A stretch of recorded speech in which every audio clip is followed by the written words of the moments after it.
So good morning, everyone. How are we doing this morning, this Friday, this sunny Friday? At least it's sunny here in Huntsville. I don't know where y'all are and how sunny it is there, but I hope y'all are having a good day so far. Let me adjust my camera here. There we go. Maybe. I think that's good. All right, so we're going to go ahead and get started. It's 10:01. And if anybody wants to join us later, they can just catch up with us. So welcome, welcome, welcome. This is, well, I'm Jenny Stang. I'm Caregiver Outreach Specialist for Alabama Lifespan Respite. And this training today is something I'm very excited to share with you. I did do this training about a year ago, but I thought it's a worthwhile topic to revisit, not only because we have many new people on our program and many new people participating in our trainings, but also because I think it's just good information to have a refresher on if you were participating with me last year when I did it. It's always good to get a refresher on some tools and some skill sets that we can work on to help fortify our stress resilience, right? To get our capacity for calm and our capacity to respond rather than react to stressful situations fortified. And so hopefully by the end of today, you'll have some nice new tips on how to manage your stress in the moment, and even just maybe a greater understanding of your body and how it works and how it can work for you rather than against you all the time, right? So before we get going, if you would like to participate in the post survey, which is just a few questions that help me to get your opinion and your feedback on trainings that I do today, but also give you a space to share any suggestions that you might have for future trainings. I do take those into consideration. I do take your feedback very seriously, the good, the bad, and the ugly, and it just helps me to become a better person, a better employee, and better educator for you. So please don't hesitate. If you want to send me some feedback, please put your email address in the chat and I will send you that. Sorry, I just got distracted. I had a little notification. I'll send you that survey. I thought maybe somebody was trying to get in, but they weren't. Okay. So let's go ahead and get started on somatic experiencing for caregivers. So somatic experiencing is something that I have found a lot of value in just in my own life. I think that oftentimes our culture kind of villainizes the body, right? We're always, too tall, too short, too small, too big, too dark, too light, too male, too female, whatever it is. And so we are often critiquing our bodies or, like I said, villainizing them in a way to where there is, in my opinion, at least, a great disconnect in our culture between the mind and body. And somatic experiencing for me on a personal note has been very instrumental in my healing, has been very helpful in just getting my my mind and body connection so that I can navigate stress a lot easier. And so my hope is at the end of this, or at least throughout this presentation, you're inspired to try some of these techniques, to try some of these exercises, and hopefully you'll get some good results like I have. So somatic experiencing is not anything new, but I think that the science behind it is being more broadly investigated. The applications are becoming more mainstream. And so I think it's a great topic to explore with you today in the context of caregiving. And somatic just means body, right? So somatic experiencing is just experiencing in the body, okay? So I will touch on today, just a little forewarning, I will touch on today topics of trauma, not in depth, but somatic experiencing was developed to treat trauma. And so there are a lot of tools and resources within somatic experiencing that are good for our nervous system. And those are what I'm going to really bring for you today. But somatic experiencing therapy in and of itself is usually for processing through trauma. Okay. So when I say trauma, of course, that is subjective. What traumatizes one person may not traumatize another. But I'm just talking about really a lot of chronic stress. Okay. It's kind of really what I'm talking about when I say trauma in this context. Okay. So this is not necessarily trauma therapy that I'm going to give you today by any stretch of the imagination. It's just going to be informational. Okay. So it's going to be an overview. So if you do feel like maybe you could benefit from somatic therapies, I would highly encourage you to reach out to a mental health professional. And I can even help guide you in that process if you'd like, and just really see if that is something that would benefit you in your healing process. Okay.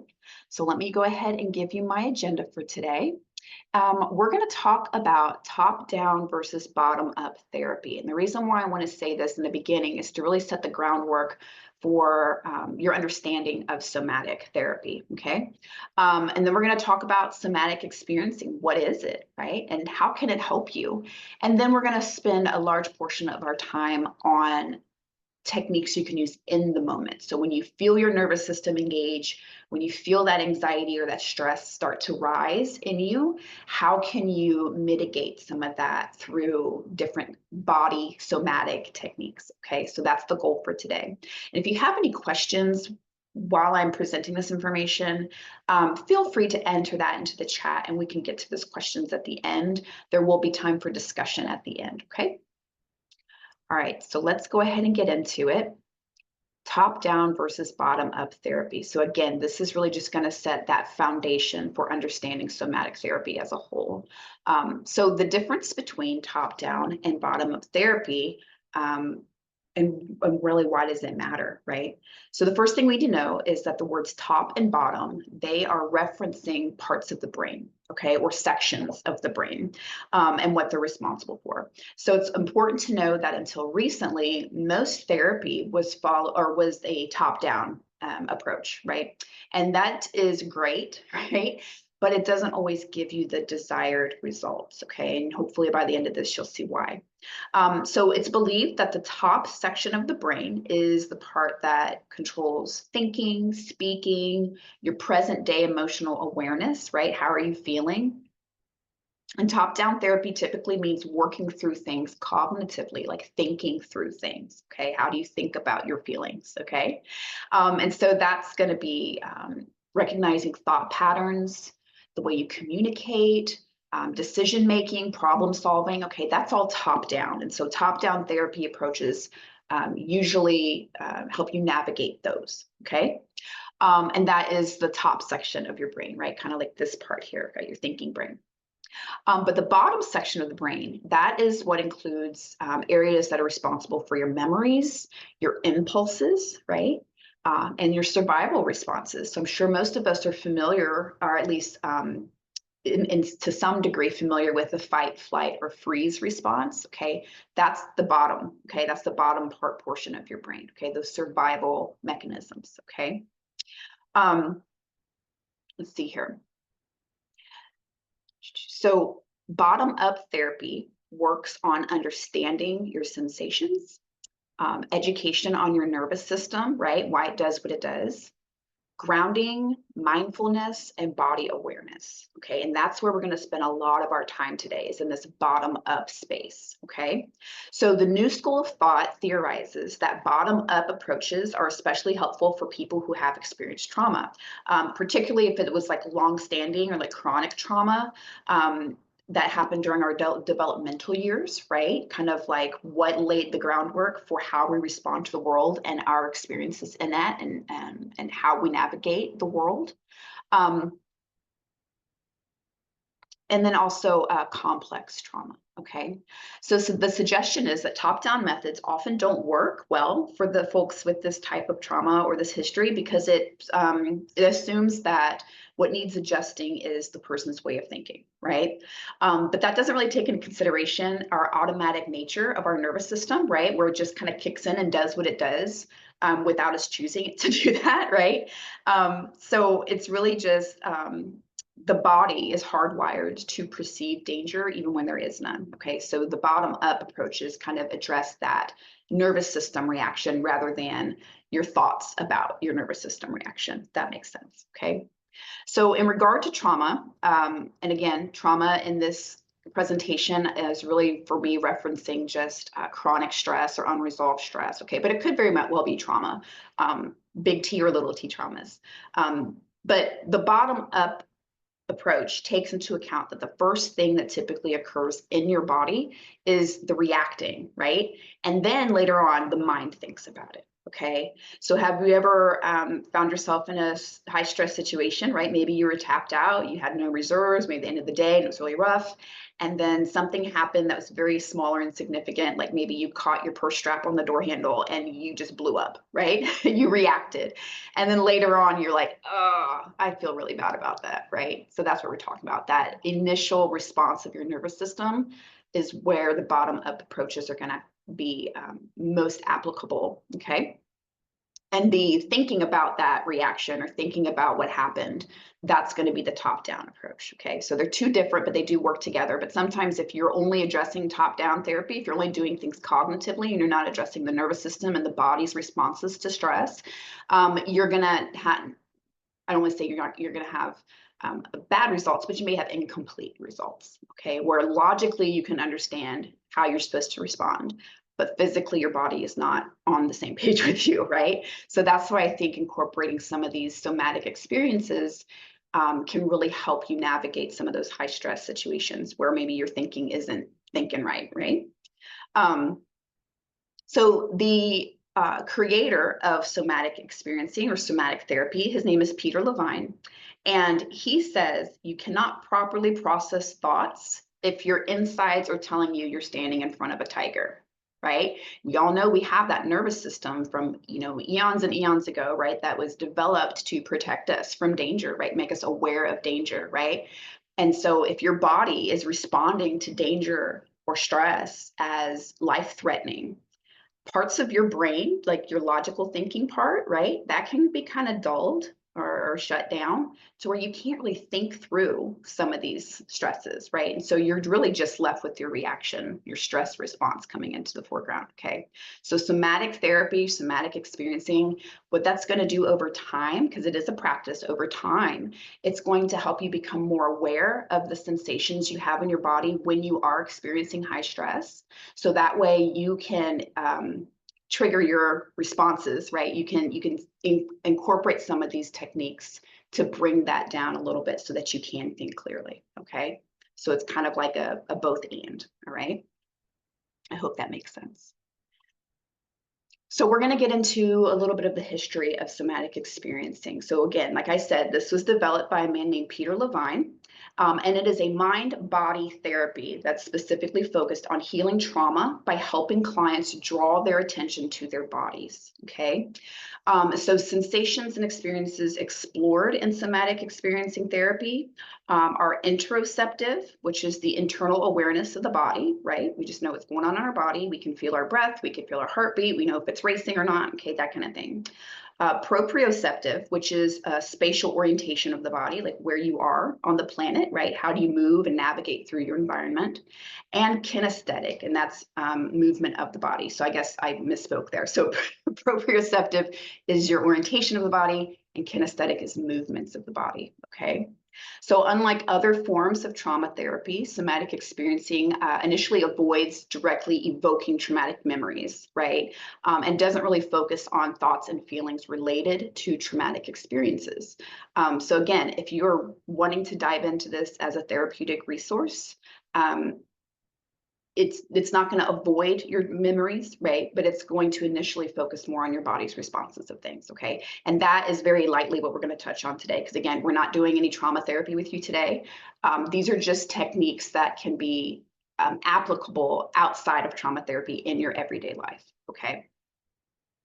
So when or somatic therapy or somatic experiencing will approach those traumatic memories using the body as a gateway, and going to kind of explore them gradually and indirectly and promote more adequate and safer, comfortable bodily experiences. So it's really the baseline is just reminding yourself that you're safe in your body, okay? So when we face a threat, this is kind of where the theory stands, where it comes from. So when facing a threat, all animals, including human beings, are wired to unconsciously and automatically respond with certain somatic or body behaviors to protect themselves, right? So that could be fleeing, right? Running, bracing, right? If you feel like you're going to be hit, or bracing for impact, right? Your muscles can tighten up and try to protect yourself in that way. Stiffening, collapsing. Have you guys ever seen those fainting goats where if you spook them just a little bit, they just stiffen and kind of keel over, right? That's their body's response to fear or stress, right? So the main difference between wild animals and human beings in this regard is that animals will naturally recover from these states by doing other actions, right? Other patterns like yawning, trembling, shaking, and that releases that excess energy that was generated when they experience a threatening experience, right? So the adrenaline and the cortisol that we feel in our bodies and all that stuff, animals experience very similar things, and they will tend to tremble or shake or something that just kind of release that energy, okay? But humans, we are typically socialized to hinder those counter responses, right? So whether it's just maybe you're embarrassed, right? Or we haven't really made that connection between our mind and our body or what have you, right? We're not allowing ourselves to release that energy and process through that energy, right? We're just kind of storing it in our bodies, okay? So when we thwart those natural responses, it kind of prevents us from resetting the nervous system. Okay, so this is the theory of somatic experiencing. So this interruption leads to the nervous system's dysregulation, leaving a memory in the body with a glimpse of the traumatic experience. Okay, so according to pain, trauma is a highly activated, incomplete biological response to a threat frozen in time. Okay, so from this standpoint, people experiencing trauma or high chronic stress do not suffer from a disease, but rather their bodies have been caught up in a dysregulated state. Okay, and this is exactly what somatic experiencing addresses. So have you ever thought about how maybe if you have chronic back pain, I'll use myself as an example. So I have chronic back pain, okay? And a lot of that is due to pregnancy, right? It's just part of life. But very often it gets activated through stress, right? So if I'm having a particularly stressful time in my life, I notice my muscles in my back, they get all gnarled up and they get all kind of tense, right? And I have to be very aware of my body during those times because I realize I do kind of hunch over and I do kind of, curl into myself and I do kind of tense really, really tightly. And that leads to injury, right? It's because my body is bracing for impact. My body is, kind of unconsciously, at least to me, waiting to like fight or flight, right? It's protecting itself. And so through this experiencing myself, I realized, hey, when I'm starting to get really tense, when I'm starting to get really irritable or stressed out, what is my body telling me, right? What can I do to alleviate the stress in my body so that I can kind of clear the fog out of my mind, okay? So I hope that makes sense. So what is somatic experiencing? I think I kind of touched on it a little bit more, but we're going to dive a little bit into it. So we know that anxiety is our nervous system's way of responding to something in our world that feels unsafe or is an urgent in need of our attention, right? Our nervous system and anxiety, they serve a purpose, right? They're doing what they're supposed to be doing. The problem is oftentimes our world is very it leaves us prone to overactivation, right? So we could be constantly in this state of chronic stress, and we might not even realize we are because that's our normal, right? So we often attempt to manage anxiety by thinking or doing our way out of the feeling, right? So we can distract ourselves. Maybe we sit and just ruminate on problem solving. Maybe we're worrying a lot more than we usually do, or maybe we're just toughing it out, right? We're just gonna white knuckle through it. We're just gonna get into our grit and handle this, right? And those are all okay things. But when we do those things and we never address the anxiety or the stress or the trauma, then these problems are not going to go away, right? They're just going to continue and they're going to bloat and they're going to fester and they're going to get worse and worse and worse. So that obviously can lead to tension, fatigue, or even just being numb, right? You guys ever get into a really stressed out space and you're so busy distracting yourself that you just kind of don't feel anything anymore? Like maybe you don't feel anxiety, but you don't really feel anything either. And that's not always a good space to be in for a long time, right? So somatic approach to self-soothing, that's going to involve turning our attention directly toward the body in the present moment, experiencing that anxiety and bringing into our internal resources like breath, sensation, movement, touch, right? To help us regulate the nervous system and relax our muscles, right? And just kind of get that tension out of our bodies, okay? Again, I think we forget that our bodies do more than just digest our food and carry ourselves through the world, right? There's a lot that we can do to honor our bodies, and I think somatic experiencing is a great place to start. So how does it work? Again, we're just going to dive a little bit deeper into some of the overview I've already shared with you. So at the core of somatic experiencing therapy is the connection between the mind and the body, okay? So the idea is that healing comes from focusing on both the mind and the body together, right? Because they're not two separate things, right? We have separated them in our culture, but they are one and the same, okay? So there are many different techniques that are considered somatic therapy or that can be used as part of somatic experiencing, whether you're in a therapeutic setting or not, okay? So for an example, yoga is sometimes referred to or considered somatic therapy because it focuses the connection between the mind and the body, for physical and emotional healing, okay? So a lot of times people do yoga as exercise, which is great, but the philosophy or the spiritual aspect of it, it really is about getting that mind and body on the same page, okay? So breathing exercises are often used as part of somatic therapy, and that helps calm the body and the mind and bringing awareness to your bodily sensations. And we're going to go through some examples later on. And mindfulness-based techniques, they strengthen the awareness of the external world, our thoughts, and the way that our body feels in those spaces, okay? And they can be used as part of the process of making connections between your sensations and your stress, right? So meditation, breathing exercises, those are often used as a way to calm the body and the mind and increase our awareness. Okay, because if you're not aware of how stress affects your body, you're going to be less equipped to address your stress, right? When it gets to those levels. Like for me, and I just use myself as an example because it's easier and I don't know all y'all's stories, so I'm just going to use myself. There were a lot of things that I was doing in my body and a lot of ways that I was feeling in my body due to chronic stress, and I had no idea, right? I knew I was stressed and I wasn't feeling right, but I didn't know how to address it, right? My stress wasn't going away, right? The things that were stressing me out was just, everyday things like motherhood, being a wife, being, an employee, like all these things. But when I became more aware of my body and how she responds to my environment, it was a lot easier for me to pull back and heal, pull back and breathe, pull back and reassess than it was previously. So I was becoming less reactive. Okay, so again, this is something that's going to happen over time. But there are some really good in the moment techniques that can get you into space where you can think a little more clearly. So self-regulation. So in general, emotional self-regulation is about guiding yourself through your emotions so that you can shift gears when they're leading you to feel distressed, right? So within somatic therapy, self-regulation is really just about the nervous system. And unresolved trauma or chronic stress might lead to dysregulation of that autonomous nervous system, right? Or the ANS. So that may mean that you're on high alert all the time, right? And in turn, you might react to everyday stress and events in a way that's connected to your past traumas, right? Sometimes we get triggered by things we're not even sure where that's coming from or why that's happening, right? Which is why talking with a licensed professional can really help aid you in this.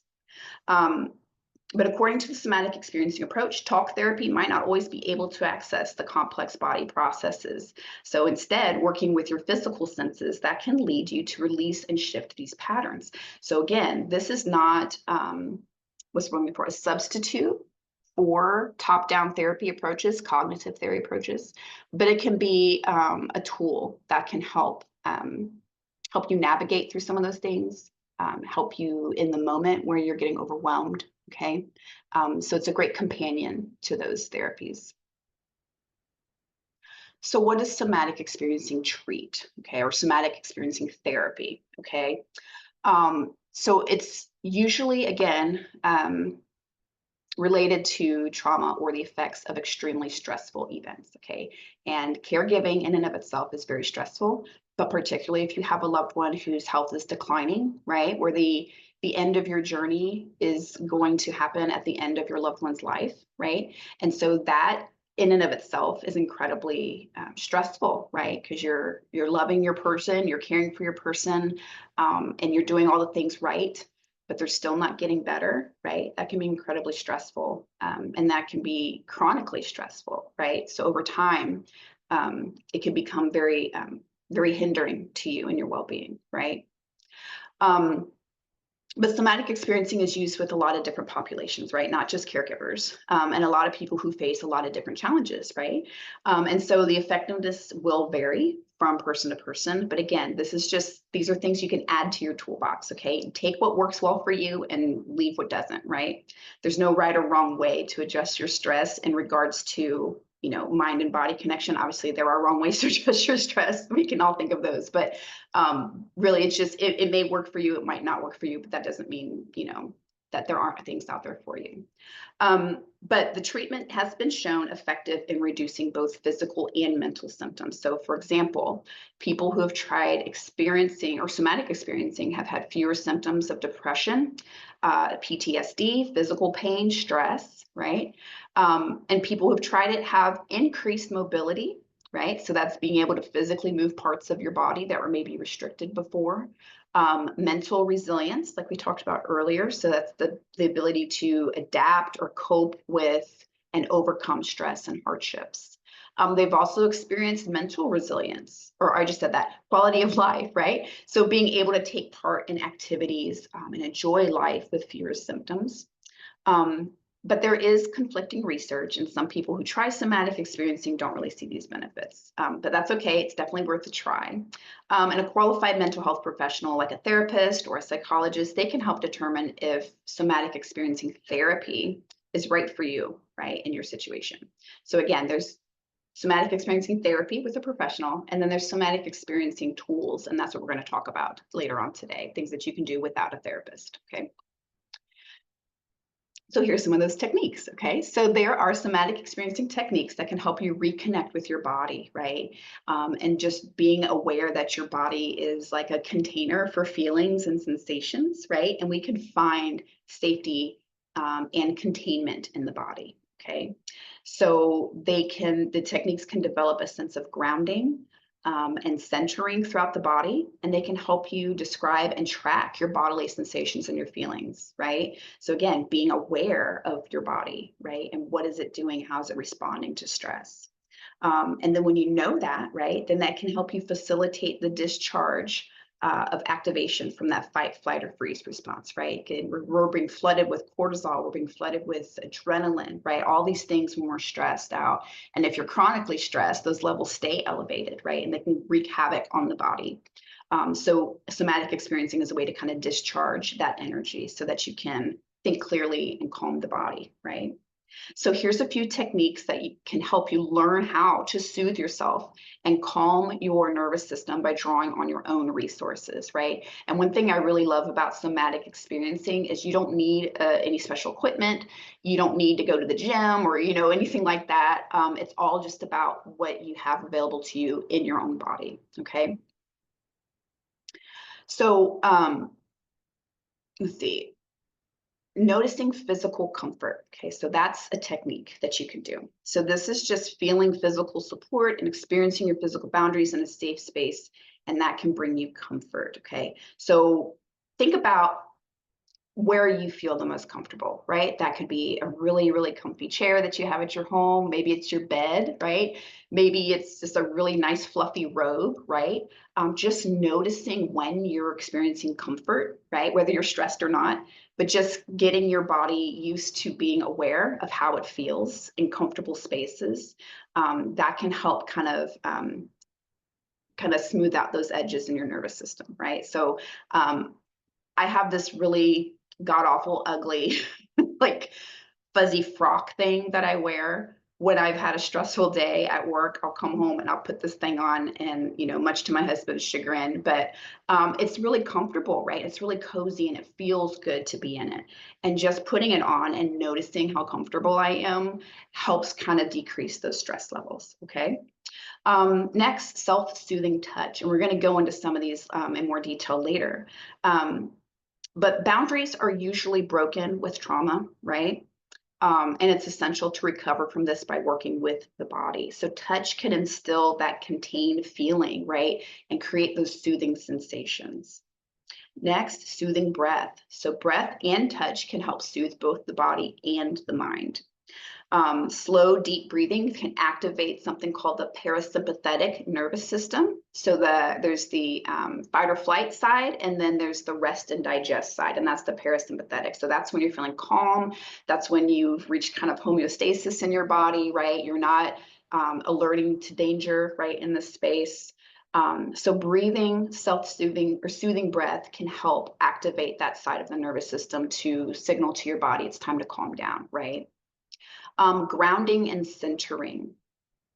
So if you're experiencing a lot of stress, or if you have a lot of loss or something like that, grounding can help when you feel thrown off balance, okay? And grounding allows feelings of safety and inner strength to emerge. And when I say grounding and centering, what I mean is basically just being aware that your feet are on this earth, there's air in your lungs, right? I'm a person in a body. I'm safe in this body. I'm contained in this body, right?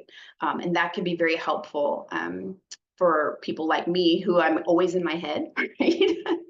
Grounding puts me more in my body, okay? Evoking kindness. So remembering a time when you experienced kindness from someone can evoke pleasant physical and emotional sensations. So even just putting yourself in a pleasant memory, right? That can help regulate that system, right? That nervous system. Recalling being yourself, right? I'm a huge fan of authenticity, and coming back to yourself can really help provide that greater sense of being grounded and feeling comfortable in your own skin, right? And that can be kind of tough for those of us who haven't experienced a lot of safety and authenticity, right? Maybe, you grew up in a home where, you were labeled too much or too loud or too picky or too sensitive or too whatever, right? And so we modified the way we interacted with people, and eventually led to a very inauthentic life because we were trying to, form ourselves in a way that was acceptable to others, right? And so that can be kind of tough for us to just say, hey, being myself, right? I'm safe to be myself. That can be tough. But if that's a goal of yours, I'm more than happy to talk to you about how you can access your authenticity. Next, the VU sound. So making sounds and vibrations with your own voice can have a soothing effect on the body. And it can also be a way to discharge that nervous system activation. So the VU sound, you could probably imagine, there are some spiritual practices like, with monks and whatnot, or where there's like a lot of chanting, they do the Om sound, or even I think there's some Catholic faiths where they, the monks are all kind of singing in unison. And not really saying words, but they're just kind of, having those tones that are like resonating, right? That again, that activates that rest and digest side of our nervous system, right? That can really soothe us down. So even just doing vocal things, whether you're singing a really good song that you love to sing, or saying Om, right? Those things like that, that can help. Of course, there are other reasons why people do those chants in like a monastery or something like that. But you can detach from the religious side of things and the spiritual side of things and just do the physical thing, because the sensation will still affect you in a positive way, okay? And then finally, shaking it off, right? So animals often shake themselves to release that excess energy when they've got that, stress response kicked in. And so allowing our bodies to connect with maybe a trembling sensation produced by a stressful event, that can enable your system to resettle. Again, I think our culture really promotes ignoring the body, right? And when we feel the need to tremble, we feel the need to shake, we feel the need to move, we're often encouraged to restrict that, right? And so shaking it off, I mean, that could really just be any movement, right? So that could be exercise, that could be taking a walk around the block, that could be dance, right? That could just be sitting there and just kind of shaking your limbs out, right? And that can be very helpful for your body, right? To kind of release that energy so it's not sitting there stagnating in your system. So here's where we're going to get into the how, right? So I've given you a good overview of the types of things that we can do. And I just want to give you a few examples so that you can leave here today and have a good starting point if you want to try these as soon as we log off today, or even while I'm going through it, right? That's fine too. So there is something called box breathing. And this is a very common breathing technique that people will teach children or even adults, right? Because it's very simple to remember. And it's just about counting to 4, right? So you inhale to 4, hold the breath for 4, exhale for 4, and then hold the breath for 4. Okay, and then you begin again. So you see it's just like a box, 4, 4, 4, 4. Okay, and so you'll do that 3 to 6 times until you feel calm. Okay, next one is very similar, the 4-7-8 breathing. Okay, so this is just finding a comfortable place to sit. Make sure your spine is tall, right? You're not uncomfortable leaning over or hunched over, right? Really allowing your lungs to be in a space where they can fill with air. Okay, so close your lips and inhale through your nose for 4 counts. Hold your breath for a count of 7 if you can. And then exhale completely through your mouth, making a whoosh or an exhale sound for the count of 8. Okay. And that is 1 cycle. So you repeat that for 3 more cycles. And so, of course, breathing, breathing techniques won't change your world, right? It's not going to change the things that are stressing you out. It's not a magic pill that's going to, pay all your bills and, you're going to win the lottery because you did a box breathing, right? That's not what it is. But it's about engaging your nervous system in a different way, right?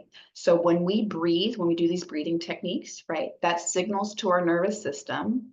We don't have to hyperventilate, right? We don't have to gear ourselves up to run, right? We're safe. We can take calm, controlled breaths because we're not in a place of fear or danger. Okay, so it's really just about switching it from panic to calm, right, through these breathing techniques.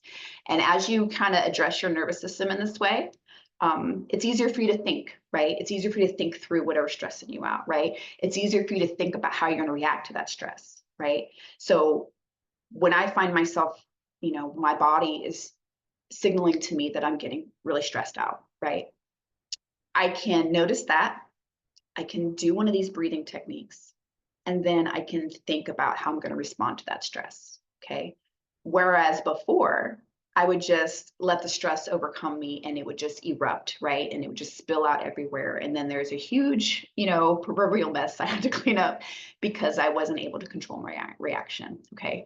And so again, this is something you can use in the moment where you can just say, I'm going to breathe before I react. Okay. And that can get you in a space where you're more equipped to answer the call of whatever it is stressing you out, right? Okay, and here is relaxing with sensation, a grounding technique, okay? So again, grounding exercises help you to center and anchor yourself in the present moment, okay? And this can help you take your mind off of past events that are causing you distress, right? Sometimes we're in our heads so much that even if there's nothing in the moment physically happening in front of us or to us, we can get so caught up in our past or our future and we stress and we worry about it, right? So this is a way for us to kind of ground, pull ourselves back into the present moment, okay? So this can be really helpful, particularly if you're experiencing things like flashbacks, anxiety, or disassociation symptoms, right? Where you just kind of start checking out. Okay, so the 5-4-3-2-1 grounding technique, this is going to activate your 5 senses, and that's inviting you to connect back to the present moment. Okay, so this is helpful if you notice your anxiety is accompanied by racing thoughts, worry and rumination, right? Those sticky thoughts, or if you're overly focused on the future or the past. Okay, so it's very simple. You begin with 5 things that you can see, right? Notice the colors, the shapes, the locations, or any detail of 5 things in your environment, right? A coffee cup, a chair, or a tree outside, right? And just take your time to see what you're seeing, okay? You're just focusing on what you can see. Next, find 4 things that you can touch, right? Sense the texture, the temperature, detail about each thing that you can contact, okay? Number 3, locate 3 sounds you can hear, right? Take your time and include sounds that are both near and far, right? Do you hear the mail truck coming down the street? Do you hear the wind, right? Do you hear your own breath, right? And then after that, notice 2 things that you can smell in your environment. Hopefully they're pleasant. And then finally, taste. So notice if there's a taste that you're aware of in this moment, or even I know sometimes if you're feeling particularly stressed out and you have like sour candy, that can actually kind of pop you back into awareness. Now, of course, if you're in a space where you're like hyperventilating or, you're really out of control, I don't recommend putting anything in your mouth, right? You don't want to like, put a sour candy and then hyperventilate and choke yourself. We don't want to do that. But what that does is it basically, because I said that the parasympathetic nervous system is your rest and digest. So when you put candy, particularly like sour candy in your mouth, it activates your saliva, right? And that is the first step in digestion. So that's going to signal to your body, hey, it's time to digest, right? And that's going to kind of kick it over into that rest and digest space. It's fascinating, but it works. Next, running water over your hands. So this can be very helpful if you do find yourself needing to just reconnect to the sensations in your body.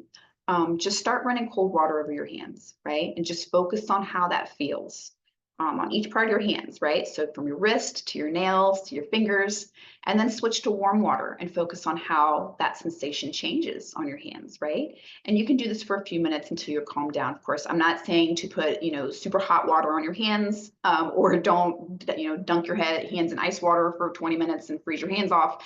But just use like the sink or something, right? Like if you're washing your hands, just play with that temperature to where it's comfortable. The whole goal really is just to notice the sensation, right? And then the next one is to tense and relax different parts of your body. So an example could be just pressing your feet into the ground as hard as you can for a few seconds, and then release that pressure and notice how your feet feel, okay? Or you can squeeze the arms of your chair really tightly, or you can just kind of tense all the muscles in your body at once and then release and let it go, okay? And just the goal is really just to be switching your brain from whatever you're thinking about to whatever you're feeling. Okay, and that gives you a little bit of a break between the stimulation of the stress and your response to the stress. Okay. So the next one I'm going to do is relaxing with touch. So this is just a very simple exercise. I do have a video and I just now realized that I did not enable sound again in this video, but that's okay because you can still see her movements. You don't have to actually hear what she's saying. But the butterfly hug is a self-soothing technique that can help shift your anxiety through self-touch. Okay, so I'm going to play this video and I'm going to read to you the instructions while she shows you. Okay, so find a comfortable place to sit and take a moment to close your eyes or soften your gaze, right? Cross your arms in front of your body and bring each hand to touch the opposite arm or chest, whichever's most comfortable for you. Your right hand will rest on your left upper arm or your collarbone area of the left side of your chest and vice versa, okay? So we just alternately tap our right hand and then our left hand. And where our hands are making contact with our body, we're just going to feel that, right? And we notice our breath as we continue alternating tapping right and left, okay?